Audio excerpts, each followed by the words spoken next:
Which of the following statements about blind spots is true? A. Large trucks have smaller blind spots than passenger vehicles. B. Large trucks have larger blind spots than passenger vehicles. C. Motorcycles do not have blind spots. D. Checking your mirrors is sufficient for checking your blind spots.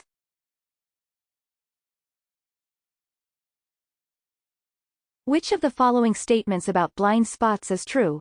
B. Large trucks have larger blind spots than passenger vehicles. Blind spots describe the areas around your vehicle that you cannot see in your direct field of view or by looking in your side and rear view mirrors. Larger vehicles, like trucks and buses, tend to have much larger blind spots than those of passenger vehicles.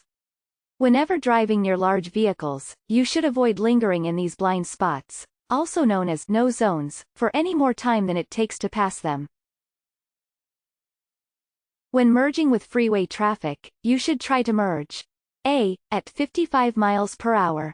B. At a slower speed. C. At the same speed. D. At a faster speed. When merging with freeway traffic, you should try to merge. C. At the same speed. When merging onto the freeway, you should use the acceleration lane to match the speed of the other vehicles on the freeway.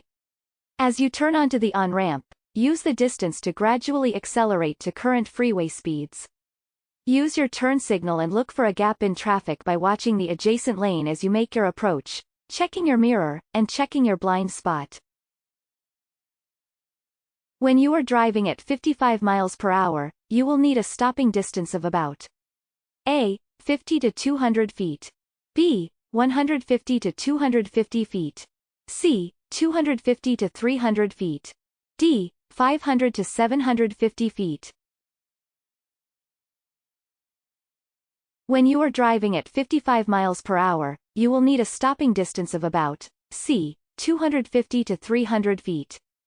A vehicle's stopping distance relies on a few factors, including how long it takes the driver to perceive the need to stop, how long it takes the driver to react and apply the brakes, the physical distance to stop the vehicle.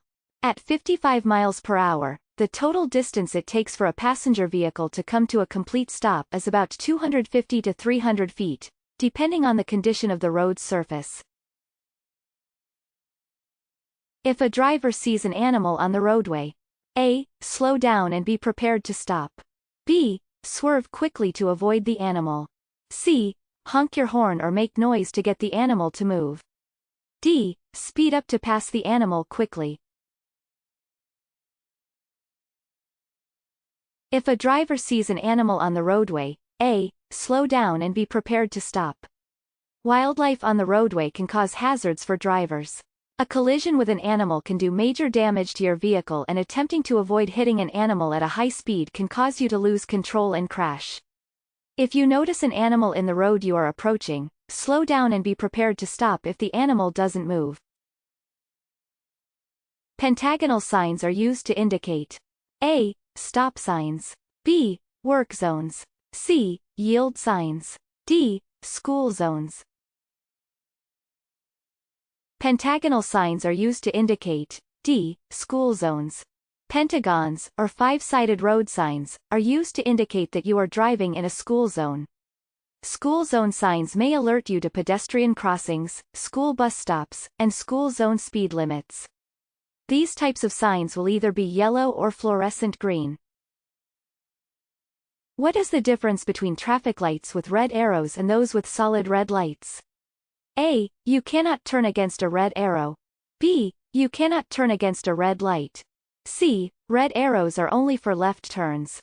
D. You can turn against a red arrow. What is the difference between traffic lights with red arrows and those with solid red lights? A. You cannot turn against a red arrow.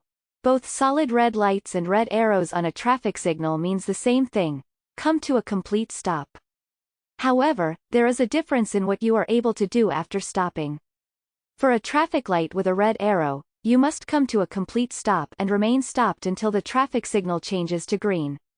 With a red light, you may be able to make a turn after coming to a complete stop and yielding to other traffic, bicycles, and pedestrians in the intersection. A double solid yellow line in the center of the road means that A. Passing is allowed in either direction. B. Passing is allowed in one direction. C. Passing is not permitted in either direction. D. You are driving the wrong way.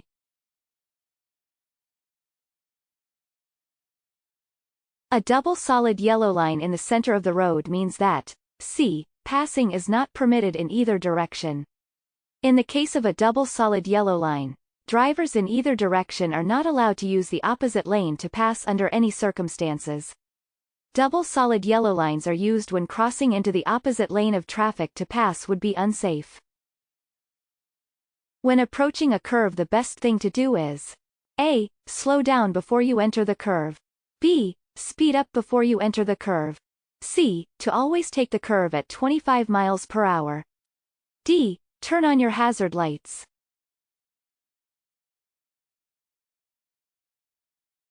When approaching a curve, the best thing to do is A. Slow down before you enter the curve. The best thing to do when approaching a curve in the road is to slow down before you enter the curve. This means that you should apply your brakes and begin to reduce your speed before you enter the section of the road that curves. Once you are in the curve, you can accelerate through it as necessary. Taking a curve too fast or braking too hard within the curve can create a dangerous situation. To prevent hydroplaning. A. Reduce your speed. B. Ensure your tires are in good condition and properly inflated. C. Avoid rapid acceleration. D. All of these.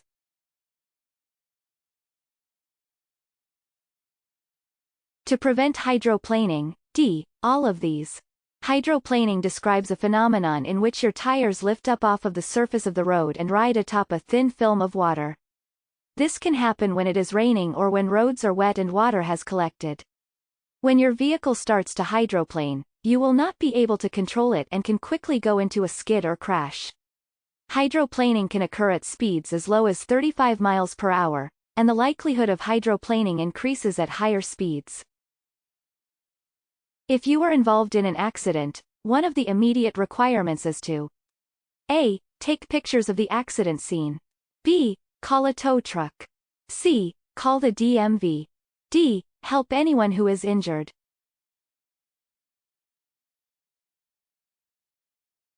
If you are involved in an accident, one of the immediate requirements is to D. Help anyone who is injured. Immediately following an accident, it is everyone's responsibility to make sure all persons involved are all right. If there are any injuries, however minor, you should render aid and call for emergency assistance, if necessary. Great job! Here are some of your next steps to getting your learner's permit or driver's license. Read and study the official driver handbook from your state DMV. Take more free practice tests at puedomanejar.com. Gather all your necessary forms and documents before you visit the DMV office. Before you know it, you'll be driving in your very own car all by yourself. puedomanejar.com. Free DMV practice tests and much more to help you pass your real exams. Visit us today.